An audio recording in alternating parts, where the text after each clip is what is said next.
This is Cultural Appropriation of Native Americans in Cinema by Andrew P. Lola. Before we begin the presentation, I want you to take a moment and visualize a picture of a Native American. What do you see? What kind of things is he wearing? If you're anything like me, chances are you saw something quite like this image in your head. The feathers, headdress, face paint, bows and arrows.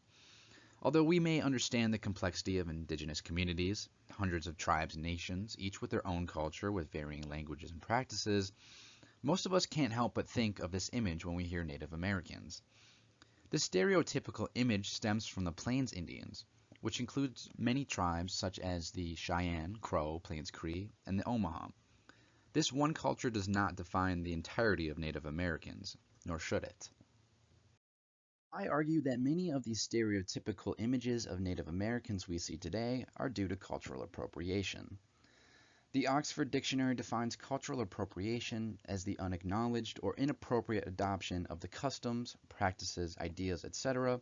of one people or society by members of another and typically more dominant people or society.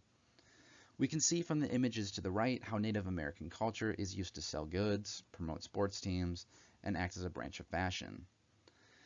Often, cultural appropriation can be harmful as it often paints unfair portrayals of cultures, including one-dimensional characters that perpetuate stereotypes. It also continues with the oppression of the non-dominant culture. Often, when we see a culture experience oppression, it's a result of colonization, where a dominant group claims ownership of the land and its people. When the dominant group steals aspects of the non-dominant culture, it continues the economic oppression and disadvantage of that culture. For instance, non-natives make money off the native art and customs in fashion and costumes. It seems that even today we continue to steal from the Native Americans. So when did this begin to really take off? When Hollywood movies emerged after the introduction of film, Westerns exploded with popularity. Everyone loves a great flick about a hero fighting against all odds. And with every great movie, you need a great villain. However, it seems that the Western genre never seems to find more than one. In this span of 30 years, roughly 4,000 Westerns were made portraying Native Americans as the villains of the story. The majority of these Native American villains followed the stereotypical image of a Plains Indian. They were depicted as mere savages with the taste for the blood of the white man. The Indians had no morals, no convictions, and were utterly ruthless. They spent their days training, fighting, and preparing for war, nothing else. And much of these Western stories follow the same devices.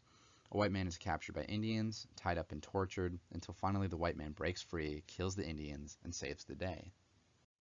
With all this action, it's not too difficult to guess that these Westerns were very popular amongst the youth, even Native American children.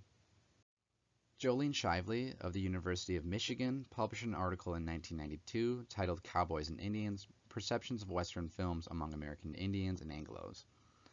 In the study, they interviewed 40 Native American children on their views of popular Westerns and their depictions of Native Americans. Of the rankings of genres, the Western was by far the most popular. All respondents indicated that they liked the movie The Searchers and considered it a classic Western. In response to the question, with whom did you identify most within the film, 60% of the Indians identified with John Wayne, a white man, while 40% of the Indians identified with Jeff Hunter, a white man. None of the Indians identified with the Indian chief, Scar, or the rest of the native tribe. Instead, they distanced themselves from the Indians in the film. The children identified with the characters that the narrative structure told them to identify with, the good guys. So here we see a whole generation of Native American children identifying with a white man and distancing themselves from their own culture. Casey Camp Hornick, a Native actress, makes a few notes on this phenomenon growing up. As children, that's who we saw, so we never saw our own image in its reality. And so we had to create our own image. From that time we were growing up, to be strong and to be proud of who we were, it was a joke. You couldn't do it. These children surrounded by these images and ideas eventually grew up to represent the adults of the Native American population, proving how these movies have lasting effects through today. Next, we're going to look at some more recent films. We'll start with the Disney classic herself, Pocahontas. This movie has received much criticism for its portrayals of Native American culture and the colonization of North America. Critics of the movie claim that the imagined relationship between white man John Smith and Pocahontas romanticizes the theme of assimilation and dramatizes the meeting of the two cultures. The narrative of Pocahontas turning her back on her own people and allying with the English, thereby finding common ground between the two cultures, has endured for centuries and countless stories. Instead of this romance story, however, Native Americans were often murdered and raped by the new colonizers. And as some of you may have come to know, the story of Pocahontas told by Disney is not a fact.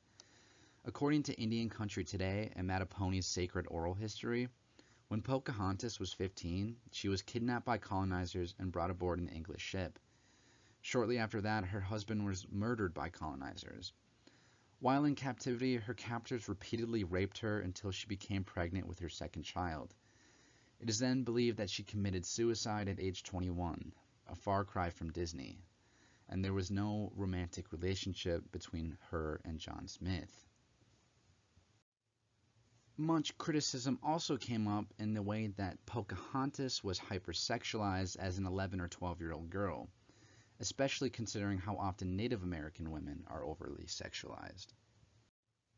Native Americans also became upset with the idea that Pocahontas was a Disney princess, when Disney princesses are usually imaginary or based on myth. Some natives are fed up that Western culture only wants to interact with their narratives if they are heavily romanticized and fictitious. Native American woman Kenzie Allen writes to The Atlantic about her thoughts on the Disney movie. I've struggled with Disney's Pocahontas as a source of pain and stereotype. Both Pocahontas and Sacagawea are often held up as heroines in the Western perspective. The story is reduced to kinder details rather than serving the interests of the dominant culture. Yes, there is a visibility in telling their stories, but it is a tainted visibility, a false reality rendered through the dominant culture, which seeks to ameliorate always the horrific methods by which they came to occupy an entire nation's worth of landmass. Another recent film you may be familiar with is The Lone Ranger of 2013, yet again another Disney movie portraying Native Americans. In this movie, there's a Native American character named Tonto who is displayed as an idiot.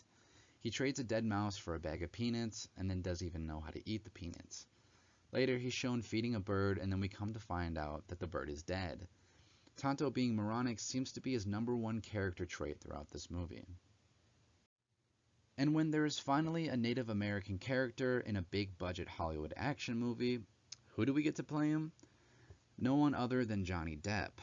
Look, we all love Johnny Depp, but when this movie was being made, he claimed that he had a Native American grandmother, and we all know where we've heard that before. This is known as whitewashing in Hollywood, where minority groups are portrayed by white people instead of their respected cultures. Adrienne J. Keene, a Native American academic, writer, and activist with the Cherokee Nation, gives her opinion on the movie. My theater had a bunch of kids in it. I kept thinking about the images they were leaving the theater with, and that left me upset and worried. Now an entirely new generation is going to play the Lone Ranger and Tonto at recess. Thinking Indians talk in incomplete and inconsistent pidgin English, think all Indians are dead, and that it's okay to dress as an Indian for Halloween. While this might be a flash-in-the-pan film, it solidifies the continuing views of Native peoples as lesser, as relics of the past, as disappearing, and as roadblocks to progress.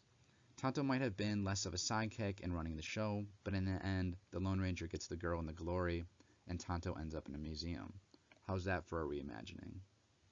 Another example of cultural appropriation of Native Americans in recent films is in The Ridiculous Six, written and produced by Adam Sandler. Here we have again Adam Sandler, a white man, playing a Native American character. The movie displays jokes and stereotypes at the expense of Native Americans, giving Native women names such as Beaver's Breath and No Bra. Another scene portrays an Apache woman squatting and urinating while smoking a peace pipe, as well as feathers inappropriately positioned on a teepee. At least this time, Adam Sandler did use some Native American actors in the film. However, many of them walked off the set. One Native American actress in the film, named Allison Young, tells the Washington Post, "We talked to the producers about our concerns. They told us, if you guys are so sensitive, you should just leave. I was just standing there and got emotional and teary-eyed. I didn't want to cry, but the feeling just came over me. This is supposed to be a comedy that makes you laugh. A film like this should not make anyone feel this way. And now, there's been a push for more stories told through the Native perspective. These stories only diminish the harmful effects established in previous Hollywood. The Tribal College Journal of American Indian Higher Education made a list of respected Native American movies available on streaming platforms, with Basketball or Nothing and Indian Horse being two of my favorites. Although we do have this forward progress, it's not exactly where it should be. It wasn't until 1998 where the first film made entirely by Native Americans came out, Smoke Signals. This depicted accurate indigenous communities and the real struggles they face today. It also represented a huge breakthrough for natives in cinema. But Native directors have had difficulties in the past adapting their vision to the big screen. Like other minority groups, they aren't always given the same opportunities as white people. In past years, there's been a push for more black voices and characters in cinema, but less attention is given to other minority groups such as Native Americans. Although we do not have these terrible depictions of Native Americans anymore, we cannot rest our heads just yet, as there is more work to be done.